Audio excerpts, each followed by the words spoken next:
Argentina. Let's start with the obvious one. Argentina won the 2022 World Cup in Qatar, and a section of their fanbase has been completely insufferable about it ever since. And honestly, it started during the tournament. The refereeing decisions that kept going their way, the Messi worship that made neutral commentary feel more like a religious ceremony, the victimhood mentality from a team that had every advantage going. It all stacked up into something that was very difficult to watch without grinding your teeth. And here's the thing, they weren't even wrong to win it. Messi's performances were genuinely historic. But the way the moment was consumed, the way Argentina carried themselves, the way their fanbase treated every match like the world owed them something, it poisoned the well. Now they arrive in 2026 as defending champions, with that same energy, that same entitlement, and neutrals are ready. Argentina are the most hated team at this tournament not because people hate Messi, it's because the circus around him has become impossible to separate from the football. England are a special kind of hated, because it's self-inflicted. No other nation in football history has managed to build this much expectation on this little evidence. 60 years since 1966. One World Cup. One. And yet, every single tournament, the English press builds their squad up like they're the second coming of the 1970 Brazil side, only for them to bottle it in heartbreaking or embarrassing fashion, and then the entire cycle resets. It's coming home has become a cultural joke at this point, but English fans keep saying it, somehow both sincerely and ironically at the same time, which is somehow more irritating than just being fully delusional. The rest of the world would love England more if they just calm down. Acknowledge the gap between reputation and reality. Maybe even enjoy a tournament without the weight of manufactured destiny around their necks. They won't though. They never do. And that's exactly why they're on this list. France are hated in a very specific way. The way you hate a colleague who is clearly the most talented person in the office but somehow never gets their work in on time. The talent in this squad is obscene. It has been for years. And yet tournament after tournament, something unravels. The cliques in the dressing room, the politics, the egos that won't bend for each other. The Benzema saga. The Pogba situation. The Dembele drama. There is always something with France. And then there's Mbappé, one of the best players on the planet, beloved and resented in equal measure. At club level, the man is extraordinary. At international tournaments, he disappears into fits of sulking and contract politics and moments where you can physically see him deciding the team is beneath him. France fans love him. Everyone else finds the whole thing exhausting. The hardest team to root for isn't the worst team. It's the one that should win and refuses to. USA. Let's be honest about what's happening here. The United States are hosting this World Cup, alongside Canada and Mexico. And there is a version of American football culture that the rest of the world finds deeply grating. The commercialization. The branding. The way American broadcasters describe a simple clearance like a nuclear event. The slow but growing narrative that the US is somehow becoming a football superpower, when in reality they've been becoming a football superpower for about 30 years without ever fully arriving. None of this is the players' fault. The players are fine. Some of them are genuinely excellent. But the noise around the American football project, the self-congratulation, the franchise mentality applied to a sport that resists it, winds people up in a way that's hard to articulate but very easy to feel. And when you're hosting the tournament, every bit of that noise gets amplified. The USA are going to get a lot of love from the home crowd, and a lot of very pointed eye rolls from everyone else. Brazil's hate is nostalgic, which makes it sadder. At some point, Brazil were the team everyone wanted to win when their own nation was out. The samba football, the joy, the flair, it was real. People genuinely loved watching them. But somewhere along the way, the diving got worse, the theatrics got more dramatic, the crying got more performative, and the entitlement set in hard. The golden generation, that never quite delivered. The home World Cup in 2014 that ended in a 7-1 humiliation against Germany, a result so brutal it has its own name in Brazil. The Neymar years, where a player with extraordinary talent spent as much time rolling on the floor as he did actually affecting games. The gap between how Brazil perceive themselves, the royalty of world football, and what they've actually produced in recent decades is enormous. They're still a fascinating watch. But rooting for them? That ship has sailed for most neutrals. Portugal.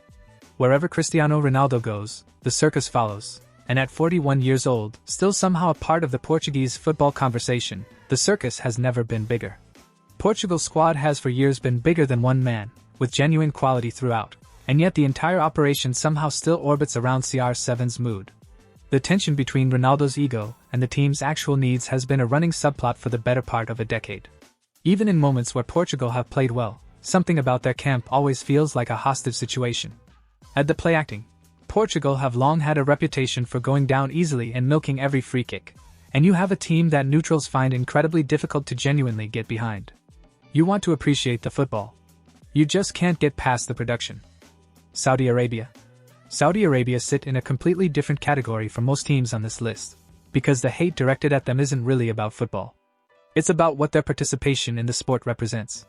The sports washing narrative, using football's global reach to launder international reputation, divert attention from human rights concerns, and project soft power on the biggest stage possible, is impossible to separate from the Saudi football project.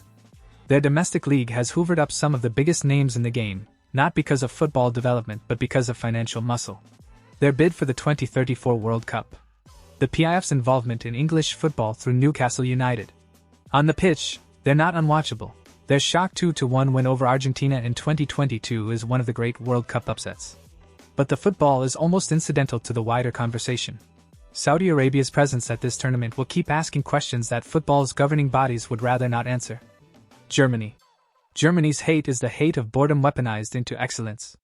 For decades, Germany were the team you feared but never loved, methodical, relentless, clinical, and completely devoid of the kind of chaos and emotion that makes football genuinely entertaining.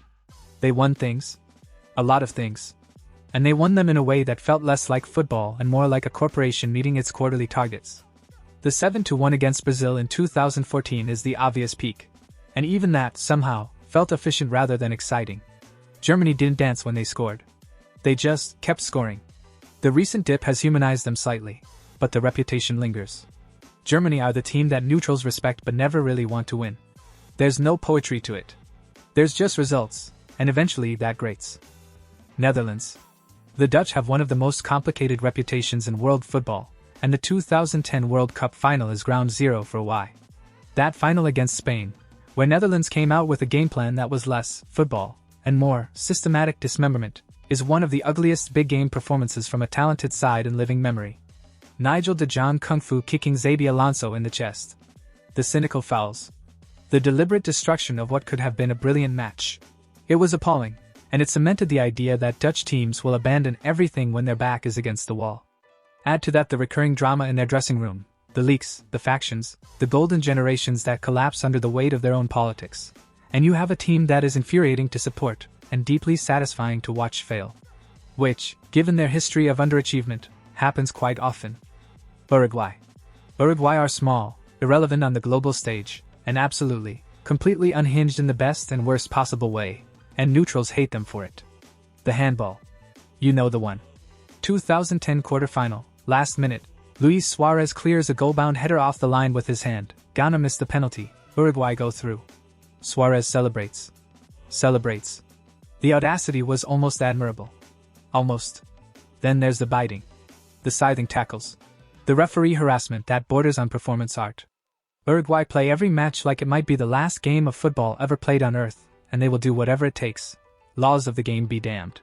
The line between passion and cynicism with Uruguay is basically non-existent, and that's exactly why they're so easy to despise. They don't care that you hate them. In fact, they'd probably prefer it. Spain. Spain are hated for what they used to be, and the sport has never quite forgiven them for it. The tiki-taka era, roughly 2008 to 2012, produced 3 consecutive major tournament wins and some of the most mind-numbingly boring football ever played at the highest level.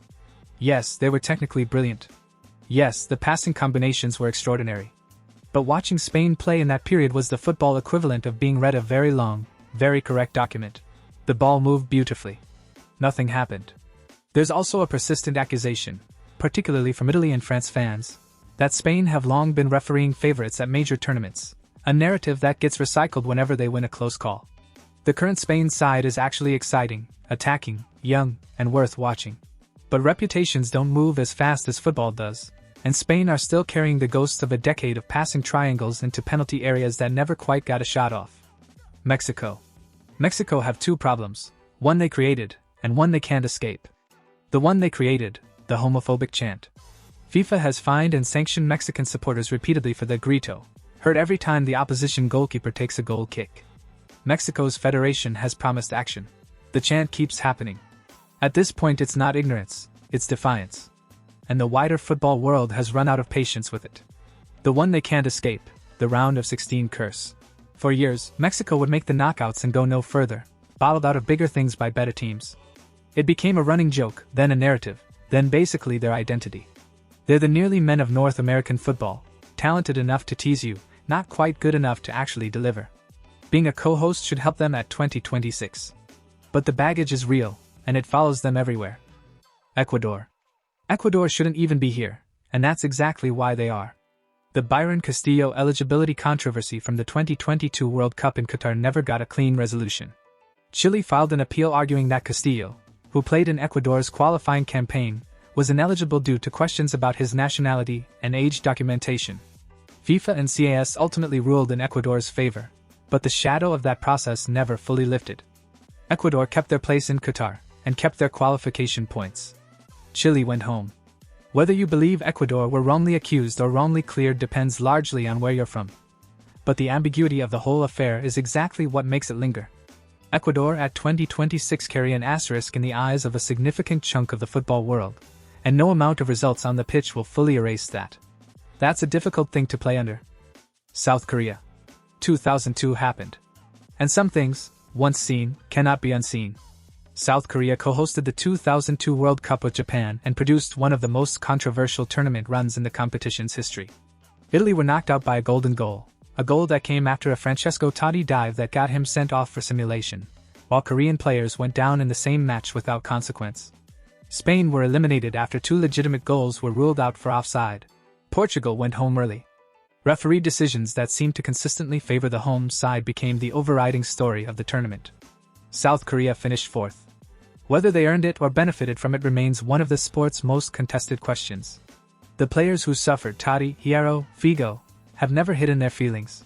The generation of European fans who watched it are the ones still bringing it up.